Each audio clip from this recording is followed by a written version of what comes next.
अच्छा, आप लोग ये बताइए कि जितने भी लोग अभी पढ़ाई कर रहे हैं या पहले पढ़ चुके हैं, तो उनको सबसे ज़्यादा परेशानी किस चीज़ की होती थी? कॉपी की, कलम की या किताब की? नहीं, ये तो अभी आपको सरकार के द्वारा मिल रहा। लेकिन सबसे ज़्यादा परेशानी जानते हैं किस चीज़ में आता था?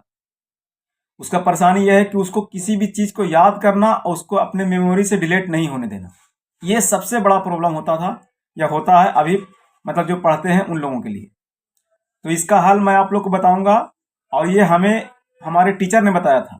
उन्होंने कहा कि हमको किसी भी चीज़ को याद करने के लिए ना उसका एक वक्त होता है।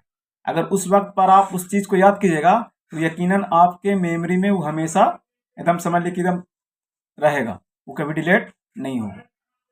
तो उसका वक्त यह है कि आप जैसे रात में किसी स्टूडेंट को देखिएगा कि रात रात में पढ़ रहा है 1 बजे 2 बजे, ये ऐसा पढ़ाई करने का तरीका नहीं है।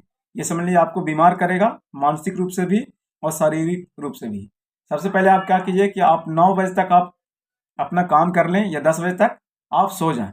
और फिर आपका जो समय होता है, वो पढ़ने वालों के लिए हम बता रहे हैं कि जो समय है, आप 4 से 5 बजे उठ जाइए। और उस वक्त अगर आप पढ़िएगा ना तो उस वक्त आपका जहन दम बिल्कुल तरोताज़ा रहेगा, और उस वक्त आपको हर एक चीज़ समझ में भी आवेगा और बढ़िया से आपको याद भी होगा।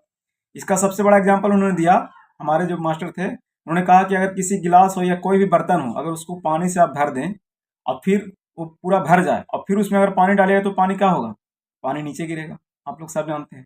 तो सबसे पहले क्या होगा कि गिलास या किसी बर्तन को उस पानी को निकालिएगा, फिर पानी डालिएगा, तब उसमें पानी रहेगा। तो उसी तरीके से ही हमारा दिमाग है। हम जो दिन भर देखते हैं या सोचते हैं या किसी से बातचीत करते हैं, उससे हमारा पूरा मेमोरी, दिमाग का मेमोरी जो है ना, फुल हो जाता है। और फिर जब उस पर आप फिर दूसरा और चीज़ डालेंगे तो नहीं ना जाएगा, वो सिर्फ बह जाएगा। तो इसी तरीके से हम उन तमाम स्टूडेंटों से जो अभी पढ़ाई कर रहे हैं उन लोगों से ये गुजारिश करना चाहते हैं कि रात में वो बिल्कुल जाग कर नहीं पढ़ें। सबसे बेहतरीन है नींद लें। अगर नींद से अगर बेहतर कोई चीज़ होता ना तो कुदरत रात बनाता ही नहीं।